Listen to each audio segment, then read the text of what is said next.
இன்னைக்கு நம்மளுடைய நாள் தொடக்கம் பேஸ் டூல இருந்து ஆரம்பிக்குதுங்க. ஸோ மார்னிங்கே தீவிரமா ஒரு வண்டியை தள்ளிட்டு இருந்தாங்க. அதுக்கப்புறம் ஒரு சின்ன வேலையை பார்த்தீங்கன்னா 2 பேரும் வெளியே கிளம்பிட்டோம். போற வழியில புஷ்பாவோட வண்டியை பார்த்தேன். ஸோ சரக்கெல்லாம் ஜப்பான் போயிட்டு இருக்கு போல. எங்கடா போறீங்க எல்லாரும்?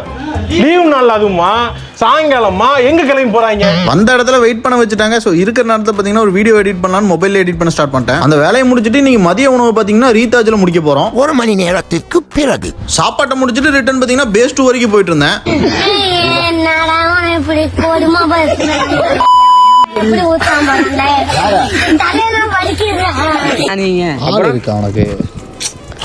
உண்மை சொல்லு. நீங்க இன்ஸ்டாகிராம் நடிக்கிறங்கிற வேலை வளர்த்திட்டு இருக்கீங்களா? நானே விசித்திரமான ஆளு, ஏன்ட்ட விசித்திரமான கேள்விலாம் கேட்குறேன்.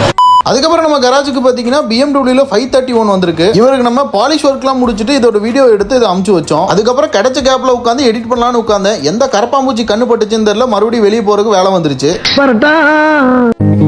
ആഹാ മഞ്ഞ നിറം മുഖത്തേക്ക് അടിക്കുന്നു. സൂര്യൻ അതാവേ കർത്താവിതാ എഴുന്നള്ളുന്നു. ആമേൻ ഹല്ലേലൂയ സ്തോത്രം. ലൈറ്റ് അഫക്റ്റിംഗ് സൺലൈറ്റ് മഞ്ഞ മുഖത്തടിയുന്നുണ്ടോ? മഞ്ഞ പ്രകാശം പച്ച. இந்த போனை வாங்கணும்னு எனக்கும் ஆசை தான். ஆனால் இன்னைக்கு இதை வாங்க வரல. ஸோ வாங்க வந்தது பார்த்தீங்கன்னா இந்த ஏர்பட்ஸை பார்த்துட்டே இருக்கிற கேப்ல என் ஃபோனுக்கு ஒரு நோட்டிஃபிகேஷன். என்னடான்னு பார்த்தா இந்த ரேபிடோ காரை எனக்கு சதி செஞ்சு வச்சிருக்காங்க. அவன் இப்போதான் மன உளைச்சலேருந்து வெளியே வந்து நார்மலான வாழ்க்கையை வாழ்ந்துட்டு இருக்கான். இவன் ஒரு மெசேஜை கொடுத்துருக்கான் பாருங்களேன். அதை வேற ஞாபகப்படுத்திட்டீங்க. நெஞ்சமெல்லாம் பொண்ணா இருக்கு தம்பி, மறக்க முடியல. அதுக்கப்புறம் பார்த்தீங்கன்னா நம்ம டெக்கத்லான் வரைக்கும் ஒரு சின்ன வேலையா போயிருந்தோம்.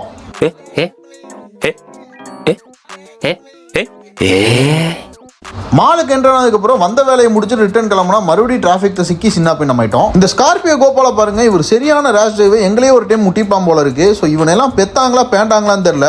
இவன் எந்த ஓட்டிட்டு இருக்கான் பாருங்க இந்த சின்ன ரோட்ல. சில பேருக்கு கார் ஓட்டினா கப்பல் ஓட்டுறேன்னு நினப்பு. உன்னை பெத்தாலா இல்ல யானை கத்திச்சாடா? இன்னைக்கு டே ஃபுல்லாக வெளியே அலைஞ்சதுனால தலை பயங்கரமாக வலிக்குதுங்க. வீட்டுக்கு போய் கண்ணை மூடி தூங்கணும். இந்த வீடியோ பிடிச்சிருக்கும் நம்புறேன். நாளைக்கு சந்திப்போம்.